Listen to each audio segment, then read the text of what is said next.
पहिल्या मजल्यावरती कपाटात बंदिस्त असलेली भरपूर पुस्तकं आणि उपस्थित पुस्तक प्रेमी ग्रंथदिनाच्या तुम्हा सर्वांना खूप शुभेच्छा. मी बालिका आदर्श विद्यालयात फक्त 1 वर्ष संस्कृत शिकले. त्याच्यामध्ये आम्हाला सोनीबाई संस्कृत शिकवायच्या. तर त्यांनी शिकवलेला एक पहिला छोटासा श्लोक होता, जलात रक्षेत तैलात रक्षेत रक्षेती शिथिल बंधना मूर्ख असते न दातव्य एवं वदती पुस्तकं. अतिशय सोपा, म्हणजे पहिला संस्कृत शिकतात त्यांच्यासाठी होता. त्याच्यामध्ये असं होतं की जलापासून माझं रक्षण करा, पाण्यापासून, तेलापासून रक्षण करा, आणि शिथिल बंधन म्हणजे बांधणी चांगली असावी पुस्तकाची, त्यापासून माझं रक्षण करा, आणि मूर्खांना कधीही पुस्तकं देऊ नका, आणि एवं वदत एवढंच पुस्तकं तुमच्याकडे मागत असतात असं दिलं. आता त्याच्यात जलात आणि तेलातला गेलंच आता सांगितलं की सगळे ऑडिओ बुक्स झालेले आहेत, त्याच्यामुळे प्रश्नच नाही, आणि मायक्रोफिल्म झालेले आहेत. त्याच्यापेक्षा पलीकडे आता क्लाउडवरती एवढ्या मोठ्या मोठ्या लायब्रऱ्या गेलेल्या आहेत की कोणतंही पुस्तक जगातल्या कोणत्याही कोपऱ्यातून, अगदी मोठी मोठी विद्यापीठांच्या लाखो पुस्तकं असलेल्या लायब्रऱ्या सगळ्या ऑनलाईन गेलेल्या. त्याच्यामुळे हे त्यांनी हे लिहिलं, आणि ते सुरुवातीला म्हणजे तुम्ही बघा संस्कृताची सुरुवात, त्यांना असं वाटलं पण नसेल की असं पुढे होणार आहे, डिजिटल क्रांती येणार आहे, एवढंसं 0 आणि 1चं पाहिजे. म्हणजे मला स्वतःला फिजिक्सची प्राध्यापक असल्याचं फार आश्चर्य वाटलं. एक छोटीशी बायनरी सिस्टीम, आणि त्यांनी किती केवढी मोठी क्रांती न बोलता घडवली सगळ्या क्षेत्रात. तर पुस्तकंही त्याच्यातच आहे. त्याच्यामुळे आता काही काळाने ते सगळं ऑब्सलेट होईल काय, कारण लोक आत्ताच फिरायला जाताना पुस्तकं ऐकतात, पॉडकास्ट ऐकतात, ते काय असतं बहुतेकांचं तुम्ही कधी कुठेही चालायला बघा कानामध्ये ते अडकवलेलं असतं.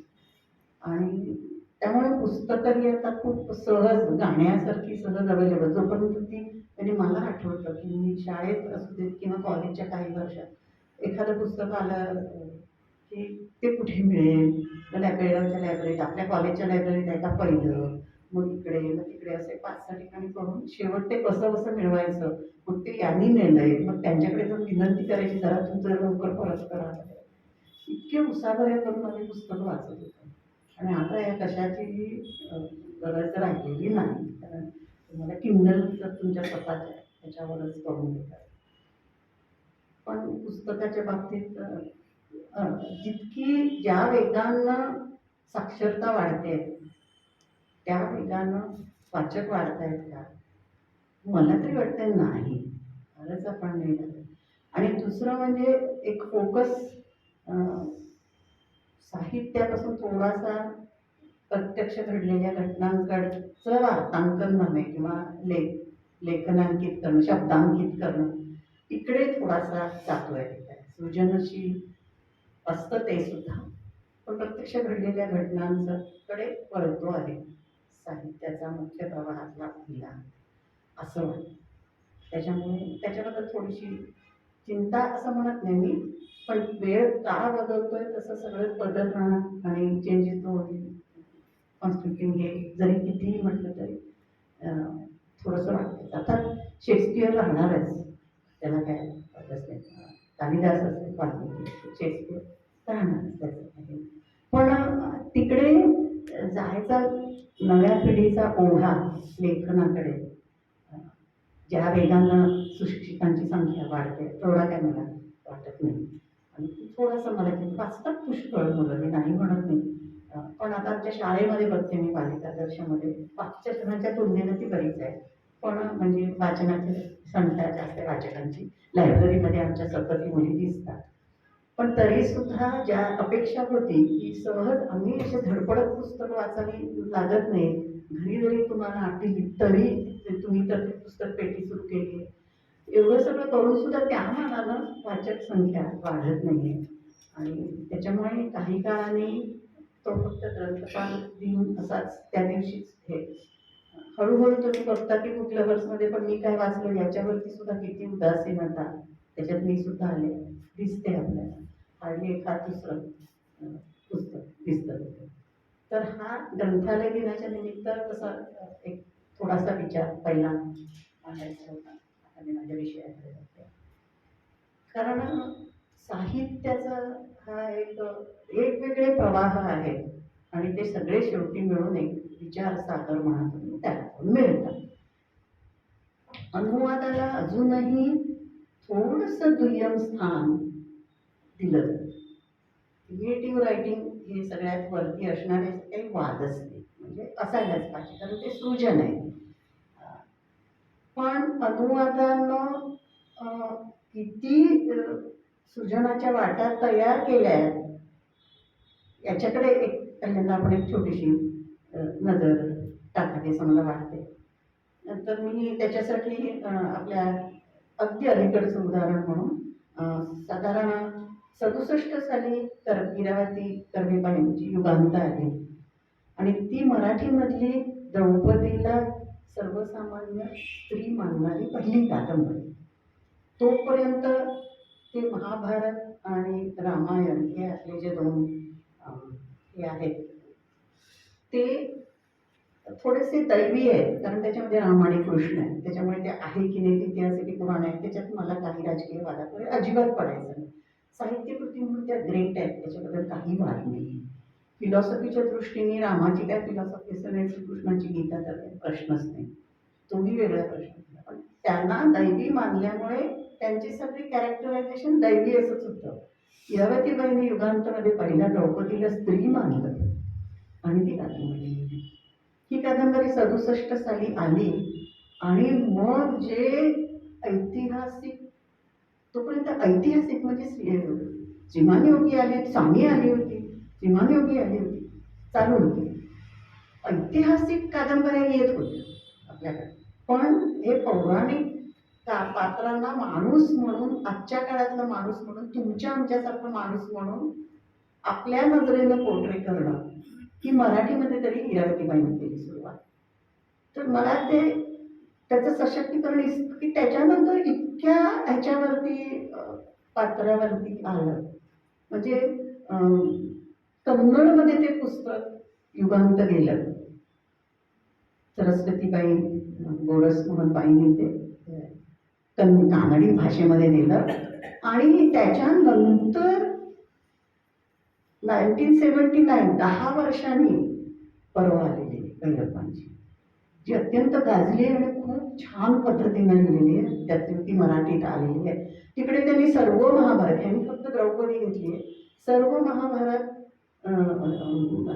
सॉरी अगदी सगळ्या छोट्या छोट्या भाषेपासून संपूर्ण ते प्रत्यक्ष घडलेलं आहे आणि त्यातला जवळजवळ दैवीपणा काढून टाकलेला. ही सगळी मानवी पात्र अशा पद्धतीनं त्यांनी ती पर्व कादंबरी अतिशय गाजली. आणि मग कन्नडमध्ये असेल, मराठीमध्ये असेल, अशी अनेक, मी काय त्याची उदाहरणाची जंत्री देत नाही, पण ह्या अनुवादामुळे हे एक असं असं भराभरा, म्हणजे आता एक कसं पहिलं आत्मकथन आलं दलितांचं आणि एक वेगळ्या प्रकारचा सशक्त प्रवाह एका पाठोपाठ एक सुरू झाला. लक्ष्मण मानेंचं उपरा असेल किंवा आणखी पहिल्या 1-2-3 कादंबऱ्या सोडल्या, नंतर मग भरा दलित आत्मकथन आली, तशीच स्त्रियांची आत्मकथन आली आणि त्यांचे प्रवाह होते. तसा अनुवादाचा आपल्या भारतीय भाषांमध्ये हा अशा पद्धतीचा प्रवाह, एक जो ऐतिहासिक पौराणिक पात्रांना माणसं बनवून त्यांच्या कथा लिहिणं, नंतर कादंबऱ्या लिहिणं आणि त्या सशक्त असणं, त्याच्यामध्ये मानवी भावभावनांचं चित्रण इतकं व्यवस्थित असायचं की त्या इंडिपेंडेंटली स्वतंत्र अशा कादंबऱ्यामध्ये ही फक्त पात्र घेतलेली आहेत आणि वेगळं काही नव्या समाजाला सांगू पाहत आहेत अशा पद्धतीच्या सोयी. आता अनुवादाचा हा आहे. आता ही सुरुवात कुठे झाली आहे तर पहिल्या युरोपमध्ये. इंग्रजी लोक सगळे जगभर गेले, ते त्यांचा काय सूर्य मावळत नाही तसं, जिथे जिथे गेले तिथे त्यांनी आपली संस्कृती नेली आणि ती तुम्ही नावं ठेवा दुसऱ्या संस्कृतीतलं उत्कृष्ट ते निवडून आपल्याकडे आलं आणि त्याच्यामध्ये साहित्य हा एक मोठा प्रकार त्यांनी अनुवादाच्या रूपानं आपल्याकडे आणला. अगदी रेनेसाच्या काळात जर तुम्ही बघितलं तर हे सगळे देश म्हणजे फ्रान्स, इटाली, जर्मनी, इंग्लंड हे सगळे एकमेकांमध्ये कितीही भांडत असले तरी साहित्य इकडून तिकडे जाणं, माणसं इकडून तिकडे जाणं, जर्मन कथा कादंबऱ्या फ्रेंचमध्ये येणं, फ्रेंच कथा कादंबऱ्या येणं, नाटकं येणं, हे सगळं चालू होतं आणि त्याने ती प्रत्येक भाषा वेगळ्या पद्धतीनं समृद्ध केली. आणि हा अनुवाद तेव्हा दुसऱ्या भाषेत होतो तेव्हा ती फक्त ती संस्कृती दर्शवणं हा एक भाग आहेच त्याला चिकटलेला, पण आपल्या संस्कृतीमध्ये थोडासा त्याचा फिट करता येतं का असेही काही प्रयत्न युरोपमध्ये झाले, तसे आपल्याकडे झाले. अगदी सोपं उदाहरण द्यायचं तर ती फुलराणी हे पिग्मॅलियनवर आधारलेलं नाटक आहे, सगळ्यांना माहिती आहे. पण तिकडे ती फुलवाली आणि इकडे आपली फुलरवाणी हा शब्द, फुलराणी ह्या ठोंबरेंच्या म्हणजे बालकवींच्या कवितांचा रेफरन्स घेतल्यामुळे त्याला एक वेगळं स्वरूप त्या नाटकाला झालं. दुसरं अशा अनेक गोष्टी, मग त्याच्यामध्ये ती the rain in the Shirley MacLaine त्या नाटकामध्ये the rain in the Spain is mainly on the plain असं ते करते. आणि तुला शिकवीन चांगला धडा, तुझ्या पप्पाचा भरलाय धडा, म्हणजे हे जे केलं त्यांनी ते सांगतातच ते रूपांतर आहे. प्रत्यक्ष त्यांनी मानवी जो भाग आहे तो तसाच्या तसाच ठेवलाय, तसाच प्राध्यापक त्याला एक अत्यंत महत्वाचा एक आपल्या स्वतःभोवती एक आपल्या कर्तृत्वाबद्दल जर आता तीच आत्मविश्वास की कोणत्याही बाईला शिकवून अगदी क्लास करू शकतो वगैरे वगैरे वगैरे, आणि तिला वस्तू वगैरे मानायचा हा जो त्याचा अंतरकरण आहे. मग शेवटी तुम्हाला त्या सगळ्या त्या जाण्यात अर्थ नाही, पण हे आपल्याकडे आणताना ते किती हुशारीने आणलं पु ल देशपांडे की ते एक ज्यांना पिग्मॅलियन माहीत नाही किंवा ज्यांनी माय लेडी पाहिलेला नाही त्यांच्यासाठी ते अत्यंत सुंदर आणि उत्कृष्ट नाटक आहे ते मराठीतलं, ते काही वादच नाही. पण ते आहे, पण हेच पु ल देशपांडे इतके मोठे साहित्यिक होते तरी सुद्धा ज्यांनी old man and the sea वाचलंय आणि मराठीमध्ये त्यांचं एका कोळीयाने वाचलंय, तिकडे खरं ते कमी पडले. हेमिंग्वेची जी ही आहे वैचारिक उंची असं म्हणत नाही मी, सखोलता आणि प्रगल्भता आहे विचारांची, ती काय तेवढीच्या तेवढी एका कोळीयानेमध्ये दिसत नाही. Old man and the sea मध्ये कसं आपण वाक्याला त्या लेखकाच्या आणि त्यातनं त्याला जे सुचवायचं आहे माणसासाठी त्याच्यामध्ये आपण जे कोरिलेशन सतत बघत जातो ओळीमध्ये, तेवढं काही दिसत नाही की फक्त एका कोड्याची आणि त्याची गोष्ट बनते. तर अशा असं थोडंसं त्या लेखकाच्या व्यक्तिमत्वावर पण असतं. असे हे अनुवाद हे काय त्याच्यामध्ये भरपूर विविधता सुद्धा आहे, म्हणजे हा एक प्रवाह त्याच्यामध्ये बरेच उपप्रवाह आहेत. त्याच्यातला सगळ्यात पहिला म्हणजे साधं भाषांतर, पुस्तक घ्यायचं असतच्या पुस्तक त्या दुसऱ्या भाषेत नाही, हे भाषांतर झालं. त्याच्यामध्ये काहीही ते भाषांतर करणाऱ्याचं काहीही स्वतःचं असं कॉन्ट्रीब्युशन अजिबात नाही. दुसरं आहे ते अनुवाद, म्हणजे त्यातल्या त्यात प्रयत्न करायचा की ती कृती त्या भाषेतली वाटावी, जरी पात्र वेगळी पार्श्वभूमी वेगळी तरी ती कृती त्या भाषेतली वाटावी यासाठी लेखकाला अनुवादकाला स्पेशल कष्ट घ्यावे लागतात, एवढं मात्र नक्की. ते एक होतं. तिसरं रूपांतर, जे मी तुम्हाला असं म्हटलं की पुलंनी जे केलंय ते प्रत्यक्ष अनुवाद नाही आहे, भाषांतर तर मुळीच नाही आहे, तर ते रूपांतर आहे. तरी ते इथल्या ह्याच्यामध्ये तिनं ते साधारणतः वसंतराव हा जो शब्द वापरलाय की 4 मापायकी एकाचं नाव वसंतराव असतं, मी सगळ्यांनाच वसंतराव म्हणते, हा टिपिकल महाराष्ट्रीयनपणा त्याच्यामध्ये आणल्यामुळे ते आपल्याला मराठी मातीत घडलं आहे नाटक असं वाटतं. जरी त्याचा जो मुख्य जीव आहे की अभ्यासानं एखाद्याचं रूपांतर करता येतं, हा तोच जरी असला तरी त्याला परफेक्ट आणलेलं आहे की त्याला रूपांतरच म्हणतात. नंतर आधारित म्हणून जे असतो प्रकार तो तर अगदीच म्हणजे फक्त त्यातलं काय ते जिक्स म्हणतो ते आपण घ्यायचं आणि मग भोवतीचं जे विणलेलं आहे ते आपणच करायचं. त्याच्यासाठी म्हणजे ह्या प्रत्येक उपप्रवाहानं सुद्धा साहित्य प्रवाह समृद्ध केलेला आहे आणि एक अतिशय सशक्त असं डायमेन्शन साहित्याला दिलेलं आहे अनुवादाने. त्याच्यामध्ये भारतीय भाषामधले जेव्हा होतात तेव्हा आणखी थोडं वेगळं असतं त्याच्यामध्ये.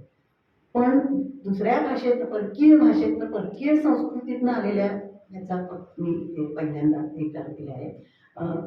त्याच्यामध्ये आधारित आहे, त्याला तुम्ही काही असं आधारित म्हणून अलीकडे लिहित पण नाही.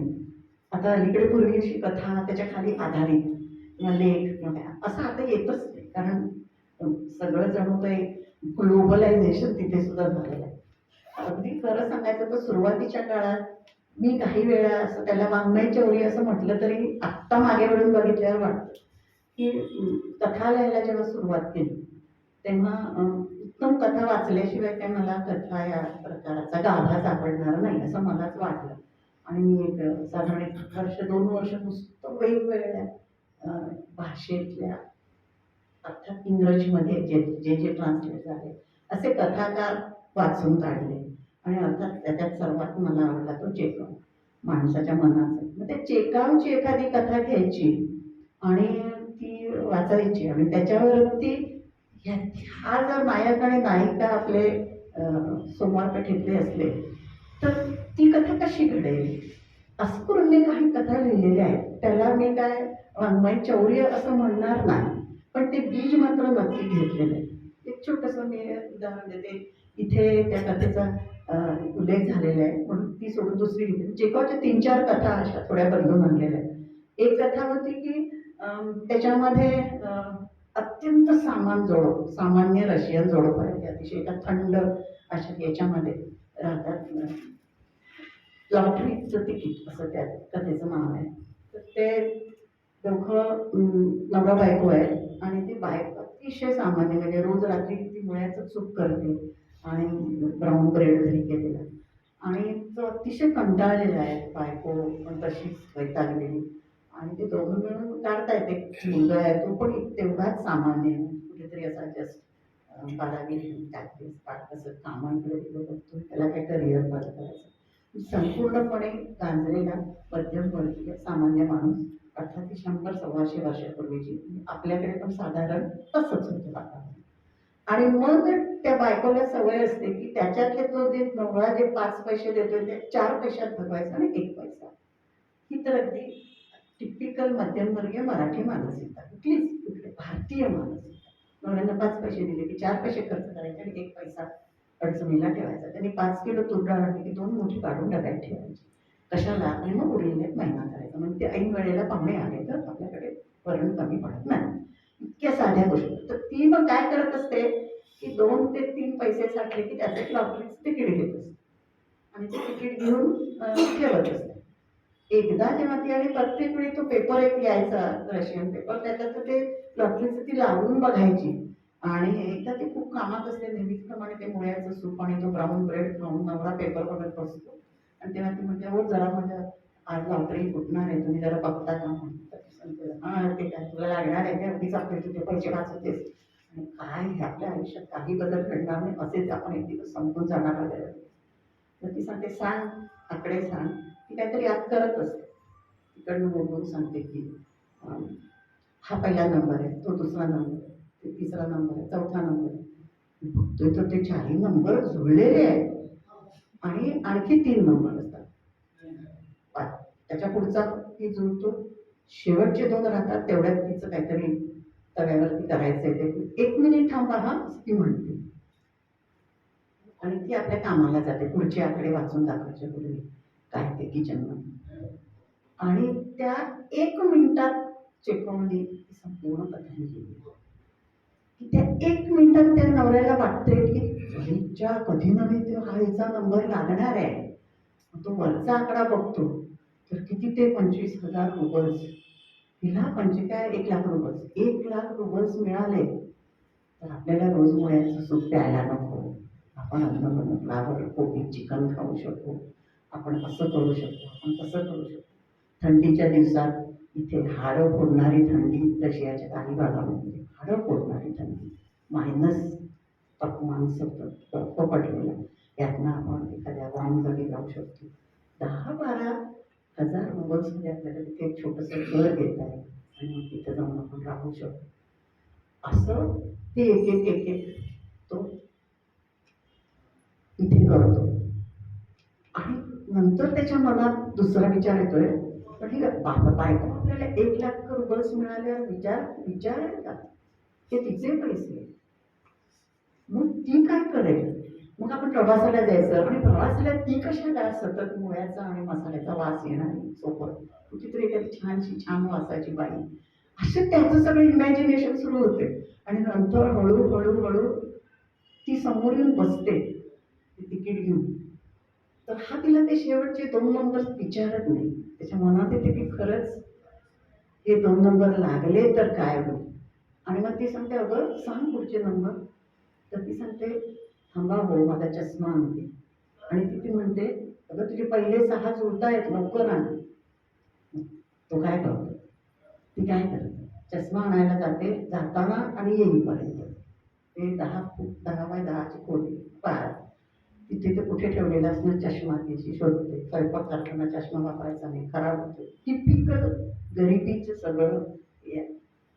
आणि मग ती परत येते चष्मा घेऊन. आणि ते येताना तिच्या मनात येते की हा नवरा इतकं आपल्याला तुच्छ भेटतो, मी एवढी मरते, 1,00,000 रुपये मिळाले, मला 1,00,000 रुपये मिळाले तर मी काय करेन, मला कसं असेल, मला पैसे आहेत माझ्याकडे, मी छान ड्रेसेस घेऊन मेकअपचं सामान घेऊन छान दिसेल, मग माझ्याकडे लोक बघतील, माझ्याशी बोलतील.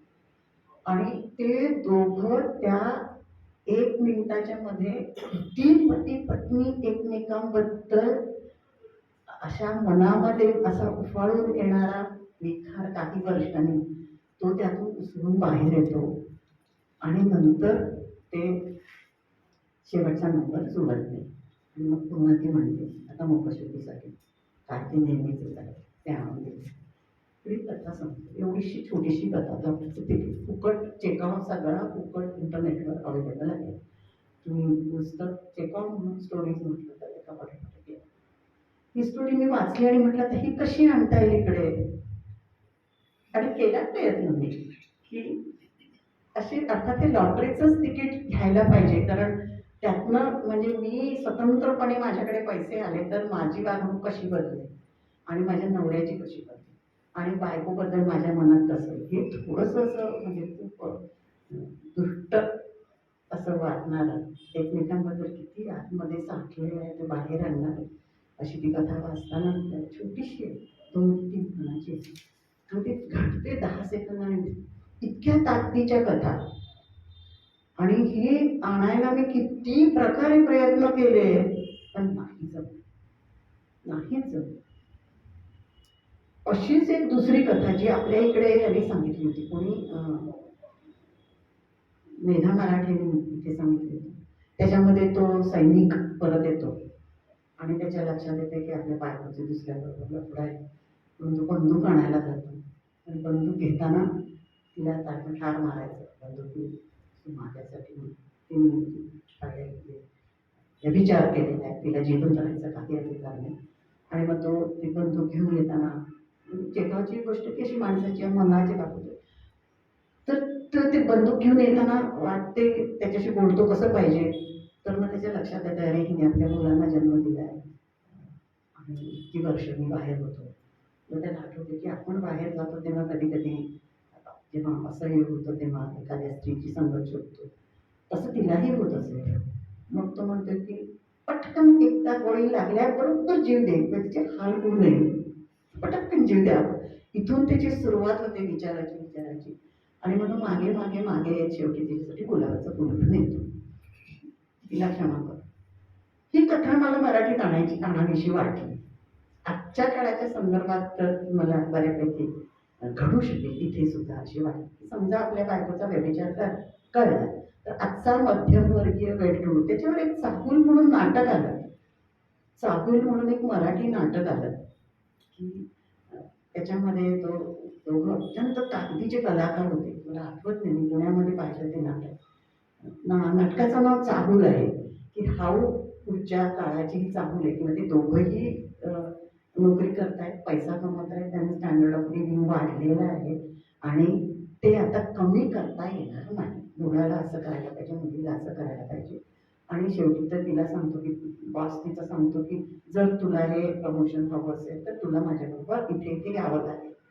ती शांतपणे नवऱ्याला हे सांगते, मला जायचं नाहीये, मला माझ्या संसारात मी खरंच सुखी आहे, पण याचे परिणाम काय होणार आहेत तर तुम्ही ते दोघं बसतात, पण तुला हा शॅम्पू वापरता येणार नाही. इथून जी सुरुवात होते आणि शेवटी तो तिच्या ब्लाऊजला इस्त्री करतो, तिची जाण्याची तयारी करते. अशी ते चाकून नाटकामध्ये होते. हे चेकॉच्या या कथेवरनं सुचले की नाही की तो बंदूक घेऊन आणायला जातो बायकोला मारायला आणि गुलाब घेऊन येतो की त्याच्या लक्षात येते की आपण एवढे परिस्थितीने गांजलेलो आहोत, इच्छा आहे तिला ठार मारायची पण नाही करू शकत. ती गेली तर पुढचं काय आहे आपलं आयुष्य याचाही तो विचार करतो. या पद्धतीची एक कथा मग मी लिहिली. त्याच्यामध्ये तो त्याला दुबईला पाठवलं आणि खूप छान झाली ती कथा. मला किती जणांनी सांगितलं काय तुझी दिवाळी कथा या वर्षीची ती कथा. तो दुबईला जातो, त्यामुळे ते 11 महिने येत नाही. मग इकडे त्याला वाटतं की तिकडे त्याची एक मैत्रीण होते, म्हणजे कसं दुबईमध्ये जर फार स्ट्रिक्ट आहे त्याच्यामुळे कोणतरी गाठत होतं तिकडे. आणि तो जेव्हा येतो इकडे तेव्हा त्याला वाटतं अरे आपण कसं करतो, म्हणजे ही पण करत असेल. मग तो डिटेक्टिव्ह लावतो तिच्यावर, एक ते डिटेक्टिव्ह खाजगी, ही माझी कथा. आणि तरी त्याला काही मिळत नाही की नाही तिचं काही भानगड वगैरे नाही आहे, ही 2 मुलं घेऊन राहते. फक्त एकच त्याच्या लक्षात येते की तिने पेइंग गेस्ट म्हणून बाई ठेवलेली आहे आणि ती बाई घरी राहते. तर हा जेव्हा येतो एकदा बायकोला पकडायला म्हणून न सांगता येतो, तर ती बाई तिच्याकडे राहत असते. बघतोय तर त्या बाईची बाटली दिसते, त्याला सिगरेट पाकिट दिसते. तर हे म्हणजे हे काय आहे, सगळं ती आहे ना, ती मोठ्या पोस्टवर आहे, ती हे सगळं वापरते वगैरे. त्या माझ्यासाठी काय नाही, फक्त मला कंटाळा येतो एकटीला, मुलं शाळेत दिवसभर ही असते की मला जेवण खाण चांगलं आणि पैसे मिळतात, तेही ते माझं अर्निंग असं ती बायको सांगते आणि सगळं हे करून देते.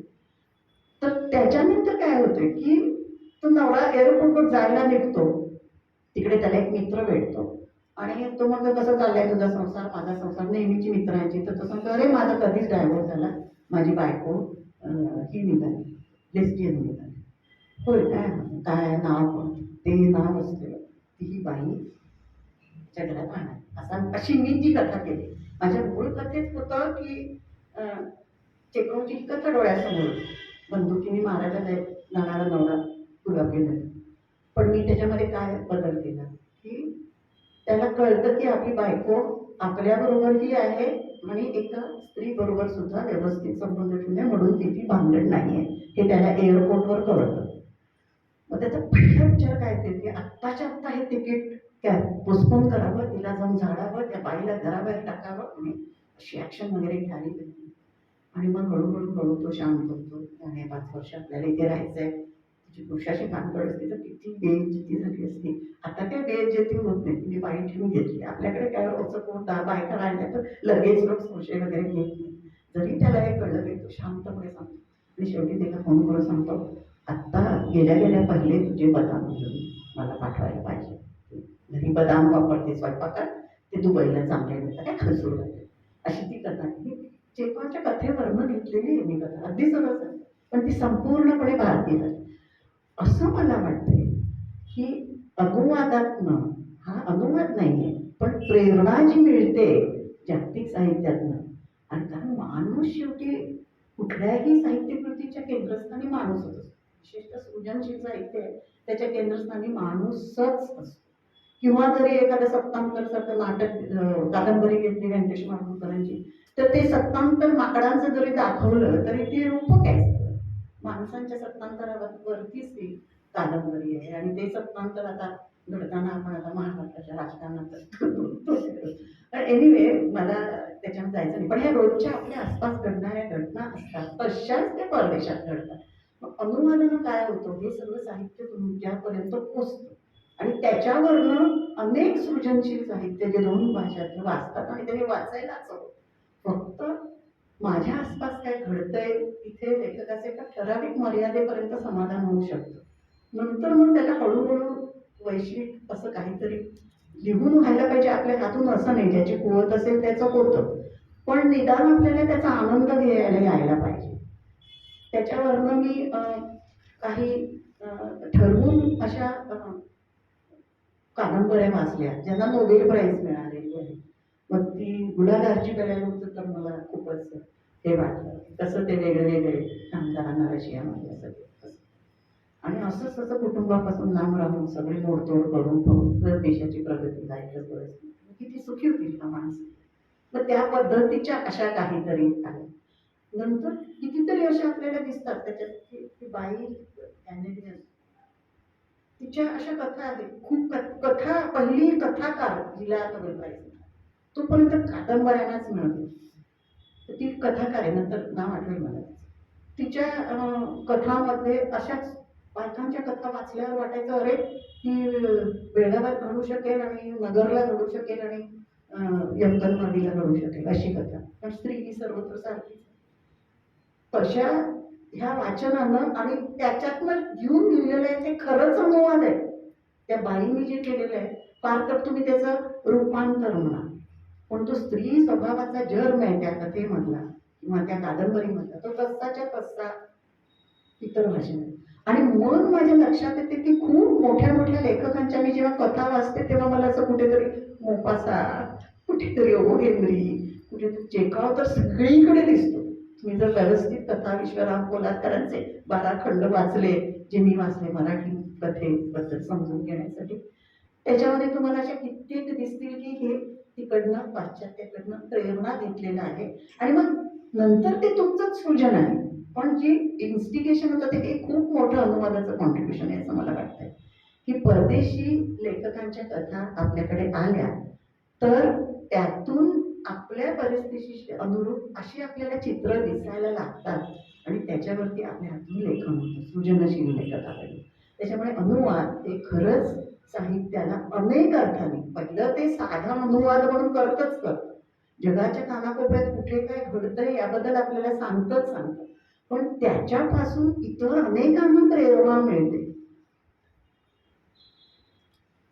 आणि त्यातून नवनवं जे साहित्य निर्माण होतं ते त्या भाषेला खूप समृद्ध करतं लेखकांना समृद्ध करतं आणि एकूणच साहित्य प्रवाहात सशक्त अशी डायमेन्शन बनते. जपानमध्ये जेव्हा बेचिराग झाला दुसऱ्या महायुद्धात तेव्हा त्यावेळचे जे कोण राजे होते म्हणजे ते हिरोहितो होते त्यांनी लेट द 1000 फ्लावर्स ब्लूम हे जे रशियामध्ये आलं ते वेगळ्या पद्धतीने जपानमध्ये की रशियाचं सगळं बंद होतं ना लोखंडी पडद्याआड पण लेट द 1000 फ्लावर्स ब्लूम 100 1000 फुलं आपली फुलू देते म्हणून त्यांनी काही लेखकांना सूट दिली आणि त्यातनं मग जे साहित्य यायला लागलं दबलेल्यांचं त्याच्यावरती खूप जणांना ते शिव्या त्याच्यामध्ये आहे अशा बऱ्याच कादंबऱ्या की ते स्वतंत्र लिहिलेलं मग सरकारला परवडलं नाही आणि मग ते पुढे काय ते त्यांनी करायचं ते केलं. हे मी सगळं गोर्बाचोवच्या आधीच्या वेळेचं सांगते रशियन साहित्य. तर तसं हे जपानमध्ये यांनी काय केलं जे लेट द 1000 फ्लावर्स याच्या खाली 1000 तरुण जपान निवडले हुशार ब्रिलियंट मुलं निवडले आणि त्यांना विशेषतः अमेरिकेत जास्त संख्येनं युरोपमध्ये सरकारी खर्चाने पाठवलं. तुम्ही तिकडचं साहित्य अभ्यासा आणि परत द्या. त्याच्यामध्ये एक एकच साहित्यिक प्रत्येकाच्यामध्ये मग एक इंजिनियर एक टेक्निशियन एक साहित्य असे वेगवेगळ्या प्रोफेशनचे लोक पाठवले आणि जगभरात ही मी सांगते 1944च्या आसपासची गोष्ट त्यावेळी एवढं सोपं नव्हतं. आता बुक केलं संध्याकाळी बसून आणि उद्या लेखाकडे पोचलो असा प्रकार नव्हता. परदेशी जाणं म्हणजे खूप मोठं ते विसा काय काय काय भयंकर प्रकार होते त्या काळातली ही गोष्ट. भारतात तर परदेशी जाणाऱ्यांची संख्या अगदी हाताच्या बोटावर मोजून इतकीच असायची. तर तेव्हा त्यांनी 1000 पाठवले आणि त्यामध्ये काय काय आहे ते तुम्ही जपानमध्ये आणा आणि जपाननी लोक रिव्हर्स इंजिनिअरिंग मध्ये नंबर 1 म्हणून सर्वांनाच ठाऊक आहे. त्याच्यामुळे त्यांच्या ज्या देशाची प्रगती झालेली आहे ती 1000 मुलांनी केलेली आहे. दे वेअर केप्ट आणि जपान कसं देश छोटा आहे त्यामुळे they were kept at the highest position in the concern field. त्यांच्या क्षेत्रामध्ये त्यांना सर्वात अधिकार दिले गेले आणि त्यांनी त्या क्षेत्राचा विकास या विकसित देशांच्या धर्तीवर करावा. म्हणजे त्यांनी जे मग काही काळ असा होता की इलेक्ट्रॉनिक्सचं जग जपान यांनी जिंकलं होतं. आता कोरिया आलं आपल्याकडे तर आले आता आपल्याकडे मोबाईल म्हणतात ते सगळं वेगळा प्रश्न. पण कित्येक काळ जपानी लोकांनी जगावरती इलेक्ट्रॉनिक्सच्या माध्यमातून राज्य केलं वस्तूंच्या माध्यमातून आणि दे वर नंबर 1. आता तिकडे जिकडे चायना आहे त्याचं कारण हे होतं. तसंच त्यांनी ते साहित्यातही केलं की तुम्ही तिकडे कशा कादंबऱ्या लिहिल्या जातात, कसं काय होतं, का कसं कोणकोणते विषय आहेत त्यांचे कवितांचे आणि हे जपानी साहित्य सुद्धा त्या हिरोहितोने अशा पद्धतीनं समृद्ध केलं की दुसऱ्या भाषेमध्ये जे आहे ते तुम्ही जपानी अनुवाद करा आणि त्या अनुवादावरनं जपानी लेखकांना प्रेरणा मिळेल आणि नवं साहित्य दुसऱ्या महायुद्धानंतरचं, कारण ते असं सगळं कुंठित झाल्यासारखं झालं. दुसऱ्या महायुद्धात जेव्हा जपान बेचिराख झाला तेव्हा ही सगळी सृजनशील क्षेत्र कुंठित झाल्यासारखी होती आणि ती अनुवादाच्या माध्यमातून, ते इंजिनिअरिंग पुस्तकांचा अनुवाद असेल, लॉ मधला असेल, कोणताही असेल, आणि हे एक इतिहासात उदाहरण म्हणून दिलं जातं. हे कसा तो त्यातून बाहेर आला. बाकी अर्थात त्यांचे राष्ट्राभिमान आणि हे ह्या सगळ्या गोष्टी आहेतच, पण त्याच्यासाठी जी पावलं घेतली त्याच्यामध्ये हा एक होता, परदेशात जाऊन सगळं तिकडचं शिका आणि अनुवाद करून आणा. त्यांना इंग्लिशचं शिक्षण स्पेशल देण्यात आलं त्या 1000 मुलांना. आणि ही सगळी 20-22 वर्षाची, 25व्या वर्षी ती पुन्हा परत आली 40-35 पर्यंत, आणि पुढची त्यांचं 35-40-50 वर्षाचा जो काय कार्यकाळ आहे तो त्यांनी देशाच्या सर्वांगीण उन्नतीसाठी वापरला. तर हे एक फक्त साहित्यातच नव्हे तर समाज बदलण्याचं माध्यम म्हणून सुद्धा दुसऱ्या भाषेतनं आपल्या भाषेत साहित्य आणणं, ते भाषांतर आहे. पण फक्त साहित्याचं भाषांतर म्हणत नाही, इंजिनिअरिंग पुस्तकाचं भाषांतर, मॅनेजमेंटच्या पुस्तकांचं भाषांतर, टेक्निकल पुस्तकांचं भाषांतर, रिसर्चच्या पुस्तकांचं भाषांतर, रिसर्च कसा करावा, कुठला चाललेला आहे, आपण काय करू शकतो, आपलं काय कॉन्ट्रीब्युशन असेल. सर्वात कठीण प्रकार, पण तो सुद्धा अनुवादानं समृद्ध झालेला म्हणजे सर्वात कठीण आहे, ह्याच्याबद्दल काही वादच नाही. आणि आपल्याला वाटते बरोबर अल्पाक्षरी असल्यामुळे ती खूप सोपी आहे असं वाटतंय, पण ती खरंच नाही आहे, हे तुम्हाला सगळ्यांना माहिती आहे. उत्तम कविता खरंच कठीण असते.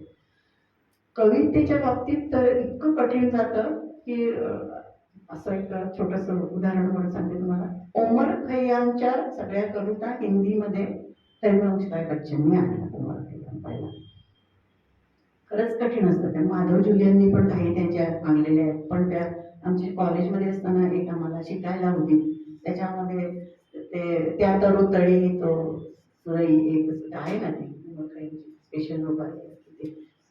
एक दारूची काहीतरी खात सुखाचा भाग होता, प्रेयसी सुंदर. तर त्याने माधव जुलियनने त्याचा अनुवाद करताना भाकरी एक अन सुरई एक सुरेची, त्याची चांगलं लक्षात आहे. तर भाकरी आणि सुरेची, सुरई हे कधी जातं का? भाकरी बरोबर वांग तरी पाहिजे, तिखट मटण तरी पाहिजे, नाही तर नुसतं कांदा आणि मिरची पाहिजे.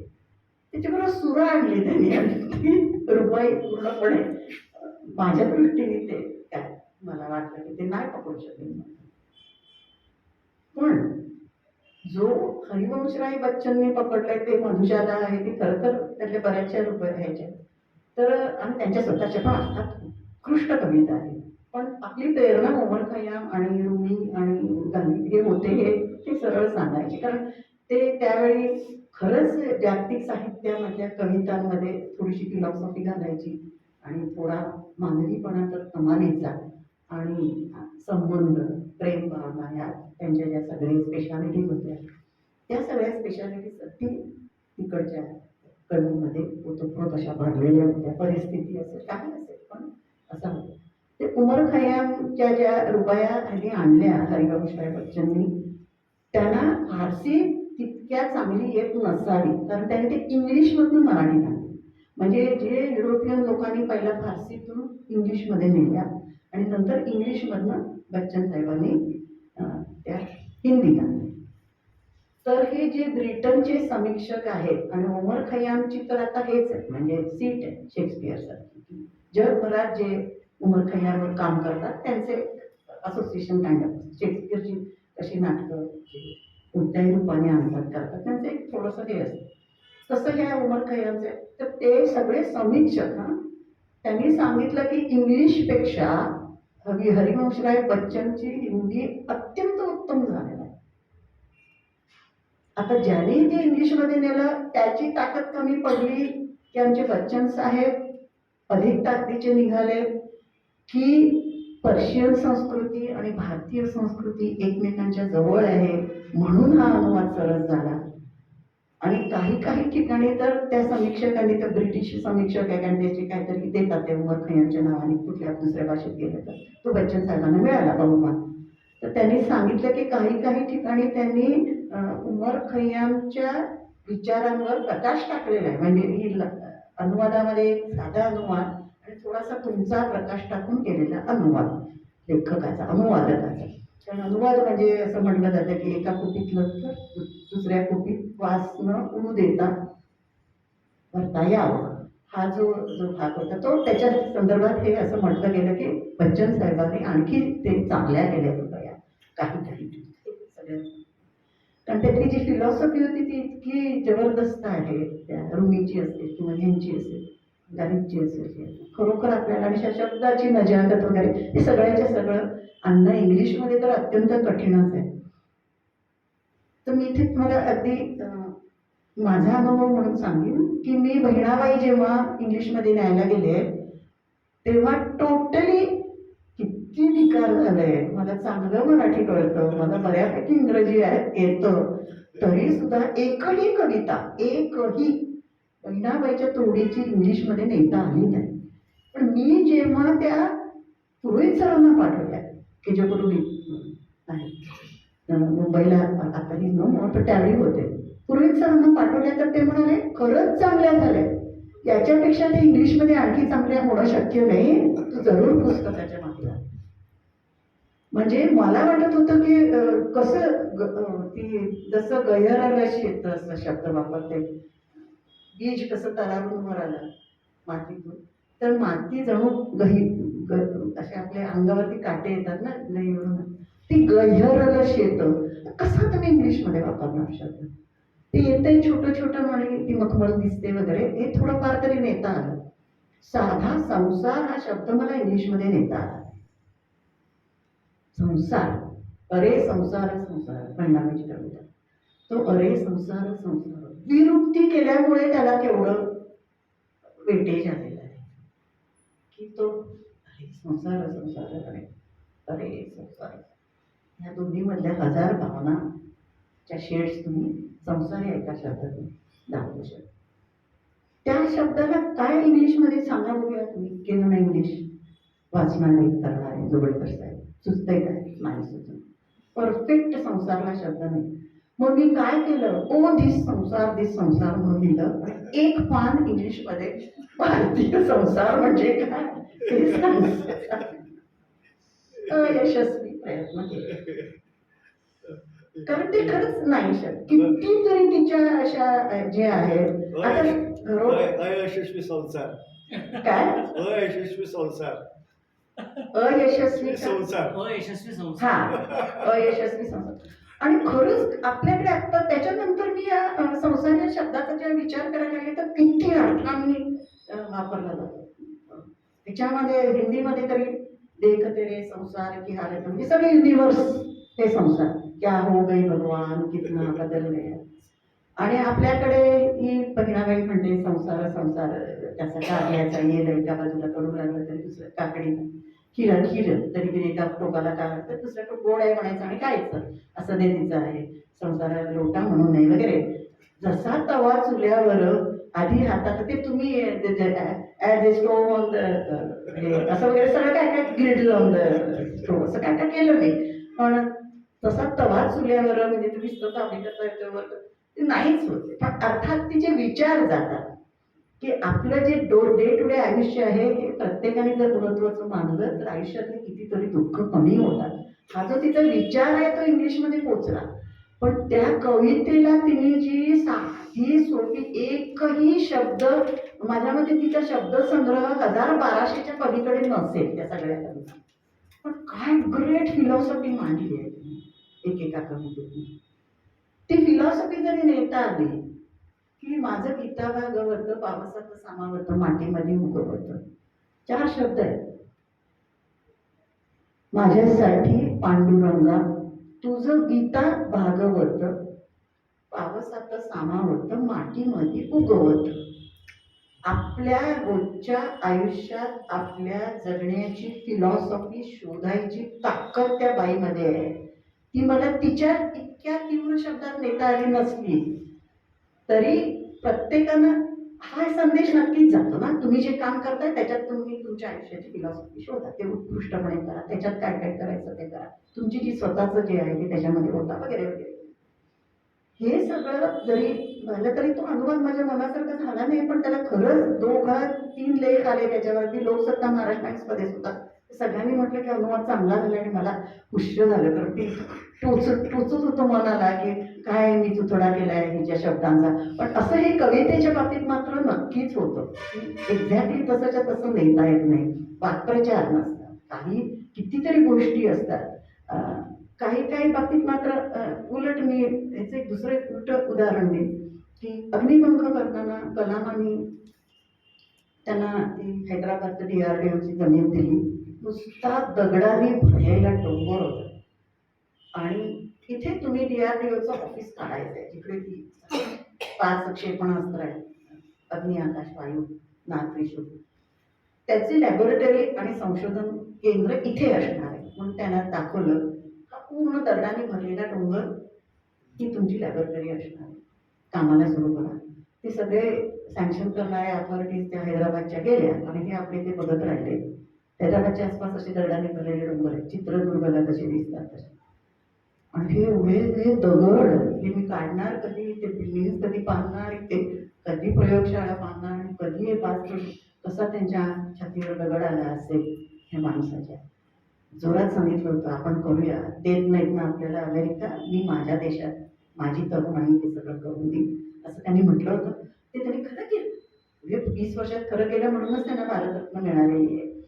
तर ते त्या क्षणी ते असे एका दगडावर बसले आणि त्यांनी असं ते लिहितात अग्निपंखमध्ये हा प्रसंग की मी बघायला लागलो हा एवढा मोठा दगड किती वर्षापासून इथे असेल, आणखी किती वर्ष पडेल मी आलेला नाही तर इथे जर लॅब आली तरच मी तो हलवणार, नाही तर तो आणखी शेकडो हजारो वर्ष तो तिथेच पडलेला असेल.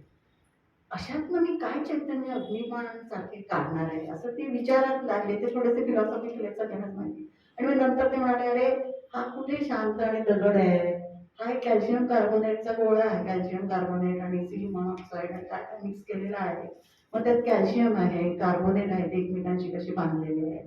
मग ते कॅल्शियम जर तुम्ही ऑक्सिजनचा एक अणू घेतला तर त्याच्यात काय आहे, तर मग त्याच्यात ते 8 हे न्यूट्रॉन्स आहेत, 8 प्रोटॉन्स आहेत, मग त्याच्यात 16 इलेक्ट्रॉन करायला काय काय स्पीडने फिरलं तर लाईटच्या स्पीडने फिरलं. म्हणजे इतकं चैतन्य आहे, प्रत्येक कणाकणात चैतन्य आहे, मला फक्त ते ऑर्डरमध्ये आणायचं आहे असा त्यांनी विचार केला. ते उठले आणि ते तर त्यांनी ह्या आत्मचरित्राचा प्रसंग लिहिलाय की मी अत्यंत निराशेतून आशेपर्यंत कसा पोचलो त्या मिनिटात, हे चैतन्य चराचरात भरलेलं आहे. आणि त्यात त्यांनी शब्द वापरला की हा जणू प्रत्येक कणामध्ये प्रत्येक अणूमध्ये कॅल्शियम असेल, कार्बन असेल, ऑक्सिजन असेल, प्रत्येक ह्याच्यामध्ये साक्षात शंकर नृत्य करतात. तिकडे मी तांडव नृत्य हा शब्द वापरला. इंग्लिशमध्ये तुम्ही तांडव नृत्य नाही वापरू शकत शब्द.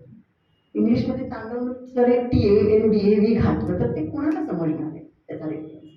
पण मी जेव्हा तांडव नृत्य हा शब्द वापरला तेव्हा माझगावकर म्हणाले अग्निपंख हा जेव्हा शब्द वापरला मी त्या ह्याला विंग्स ऑफ फायरला, मी जेव्हा अग्निपंख हा नावाने मी अनुवाद करू इच्छिते म्हणाले तुम्ही शीर्षकच इतकं छान शोधलंय की बाई तुम्हाला देणार नाही आम्ही पुस्तक अनुवादासाठी. कारण आमचं सगळं फोनवर होतं. अग्निपंख जेव्हा आलं माझ्याकडे तेव्हा फक्त तरुण भारतमध्ये एक बातमी वाचली की कलाम आपलं लिहित आहे आणि मी माझगावकरांना म्हटलं की हे पुस्तक मला मराठीत आणायचं आहे. ते माझा पहिला अनुवाद होता आणि मी अग्निपंख या नावाने हा अनुवाद करू इच्छिते. ते म्हणाले अग्निपंख तुम्ही नाव एवढं छान ठरलं की तुम्हाला मी देणार आहे. आणि नंतर ह्या तांडव नृत्यावर मी मला स्पेशल पडवलं की हा शब्द तुम्ही खूप छान वापरला. म्हणजे माझ्या म्हणण्याचा उद्देश असा आहे, जरी संसार मला इंग्लिशमध्ये लिहिता आला नाही तरी ती जी ऊर्जा आहे ती तांडव नृत्य या शब्दातून मला मराठीत अधिक चांगल्या पद्धतीने आणता आली. असे अनुवादकाचं व्यक्तिमत्व हळूहळू उतरू शकतं. त्याचं सर्वोत्कृष्ट उदाहरण म्हणजे कालिदासाचे जे मेघदूत आहे ते CD देशमुखने मराठीत आणलेलं आहे. CD देशमुख म्हणजे यस अर्थमंत्री, भारताचे पहिले अर्थमंत्री. नंतर कुसुमाग्रजांनी आणलेलं आणि तिसरं मंगेश विठ्ठल राज्याध्यक्षांनी आणलेलं. ही 3 खूप फेमस आहेत आणि कुणी आणली असतील मला माहिती नाही. पण ही तीन अत्यंत फेमस मेघदूत मराठीत. ती मेघदूत वाचताना एकच मेघदूत कालिदासानं लिहिलेला संस्कृत, तिघही संस्कृतचे गाढे अभ्यास. मग ह्या तीन मेघदूतात काय फरक आहे तिघांनी केलेल्या? तर सी डी देशमुखांचं आहे ते इतकं बुद्धिनिष्ठ आहे की प्रत्येक संस्कृत शब्दाचं सौंदर्य उलगडून दाखवत त्यांनी ते मराठीत आणलेलं आहे. आणि ते तुम्हाला चकित करतात की संस्कृत शब्द कसे कालिदासाने वापरले आणि कसे हे मराठी शब्द सी डी देशमुखांनी वापरले. कुसुमाग्रजांचं आहे ते पूर्णपणे काव्य त्यातलं आलेलं आहे. ते यक्षाची वेदना बघत राहणं आणि निरोप पाठवणं म्हणजे विरहिणीचं ते त्यांचं सेंटर आहे. त्यातलं काव्य जे आहे ते त्यांच्या मेघदूतात नंबर 1 वर आहे. यांचं जे आहे त्याच्यामध्ये कालिदासाची प्रतिभा, त्याची शब्दयोजना सेंटरला आहे. आणि तिसरं जे राज्याध्यक्षांचं आहे ते दोघांच्या मध्ये आहे. तर ते खूप मोठे चांगले समीक्षक, साहित्याचे जाणकार मनीष विठ्ठल राज्याध्यक्ष. तर त्यांनी ते करताना जसंच्या तसं आणलेलं आहे, या दोघांमध्ये आहे. पण ही तीन मराठीतली मेघदूत एकाच कृतीची असून तिनामध्ये वाचकाला हा फरक, सुजाण वाचकाला ठळकपणे जाणवतो. असं अनुवादात आपलं व्यक्तिमत्व अनुवादित त्याच्याकडे हे का होतं? कारण ते अतिशय महत्वाचं आणि स्ट्रेंथनिंग आहे साहित्याला.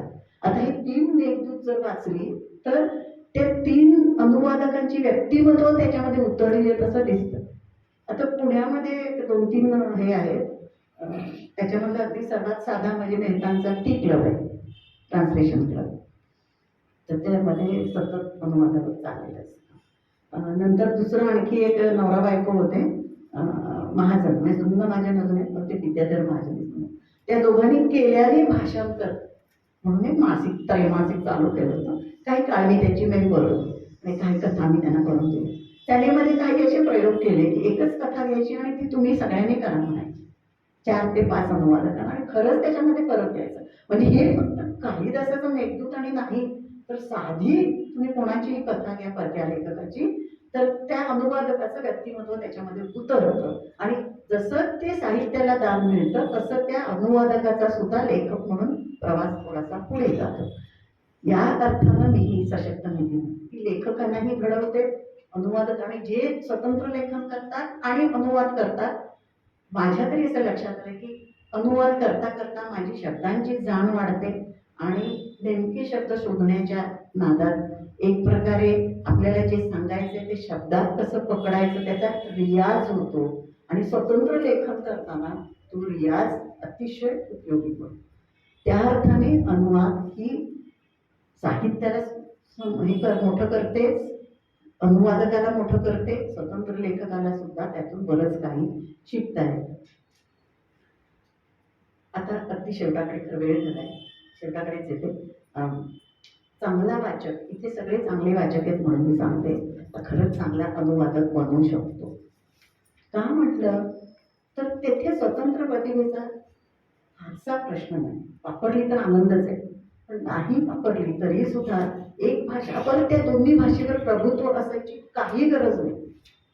मला आत्ता जर तुम्ही सांगते की 1 तास इंग्लिशमध्ये या विषयावर बोल, तर मला घरी जाऊन उद्या बोलते म्हणावं लागेल.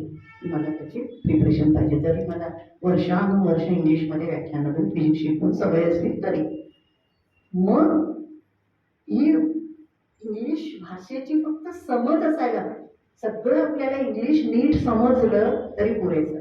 जी स्त्रोत भाषा आहे, ज्या भाषेतनं आपण आणणार आहोत ती फक्त नीट समजायला हवी आणि ज्या भाषेत आपण अनुवाद करणार आहोत त्यामध्ये आपल्याला फक्त व्यक्त होता आलं पाहिजे. डोक्यामध्ये जो विचार आपल्याला वाचून समजतो तो व्यवस्थित त्या भाषेमध्ये करता आला पाहिजे आणि ते काय फारसं कठीण नसतं. त्याच्यासाठी तुम्ही स्वतंत्र लेखन केलेलं असायची काही गरज नाही. आज अनुवादाला खरंच प्रचंड डिमांड आहे, खरंच डिमांड आहे. लेखन जर करायचं असेल तर मेहता तर सारखे शोधतच असतात आणि त्यांचा टीक लेवल चांगला भरभराटलाय. जवळजवळ सगळ्या इंग्लिश प्रसिद्ध कादंबऱ्या सगळ्यात पहिला मेहता मराठीत आणतो आणि ते चांगला बिझनेस करतात. कारण काहीतरी निकृष्ट वाचण्यापेक्षा उत्तम अनुवादित वाचणं हा वाचकांचा एक चॉईस बनत चाललेला आहे. त्याच्यामुळे सर्व बाजूनी अनुवादाला चांगले दिवस आहेत. अनुवाद भाषेला समृद्ध करतं, वाचकाला समृद्ध करतं, अनुवादकाला करतच करतं. म्हणजे स्वतंत्र लेखन करणाऱ्या माणसालाही अनुवाद अतिशय समृद्ध करतो. स्त्रियांना या बाबतीत आणखी एक ॲडव्हान्टेज आहे. त्याचं कारण असं की ते लग्न होऊन दुसऱ्या जर राष्ट्रात दुसऱ्या राज्यात गेल्या तर त्यांना कंपल्सरी ती भाषा शिकावी लागते. आणि मग शिकता शिकता जर थोडा एक भाषा आवडायला लागली की आणि तुमच्या सोबत दुसरी भाषा आली की नॉर्मली माणूस ती भाषा शिकायचा प्रयत्न करतो.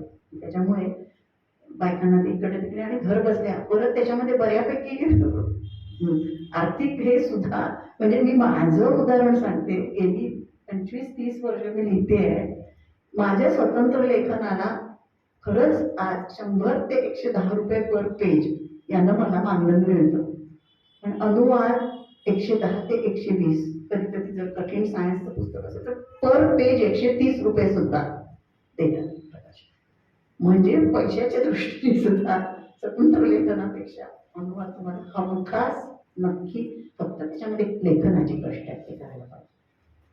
तुम्ही शांतपणे माझं ऐकून घेतलं त्याबद्दल मनपूर्वक आभार. थँक्यू.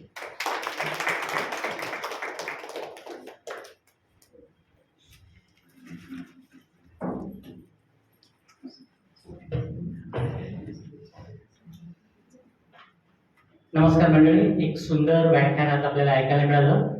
मी आभार प्रदर्शनासाठी उभारलेलो आहे 2-3 मिनिटं. सर्वप्रथम जागतिक ग्रंथ दिनाचा हा कार्यक्रम लोकमान्य ग्रंथालयाने आयोजित केला, त्याबद्दल मी त्यांचे आभार मानतो. टाळ्या वाजवायला हरकत नाही. आणि आजच्या या कार्यक्रमासाठी व्याख्यात्या म्हणून प्राध्यापक माधुरी शांतबागने आपण बोलावलं आणि त्यांनी सुंदर व्याख्यान दिलं, त्याबद्दल त्यांचेही मनापासून आभार. तुम्ही छान संख्येने आज इथे उपस्थित आहात आणि त्या जसं म्हणाल्या शांतपणे तुम्ही ऐकलं, त्याबद्दल तुमचेही आभार. आज सकाळी सार्वजनिक वाचनालयात हाच कार्यक्रम झाला आणि तिथे एक फार सुंदर प्रसंग एकट्याने सांगितला. एक त्या गाढ्या वाचकाने एवढं मोठं पुस्तक घरी नेलं.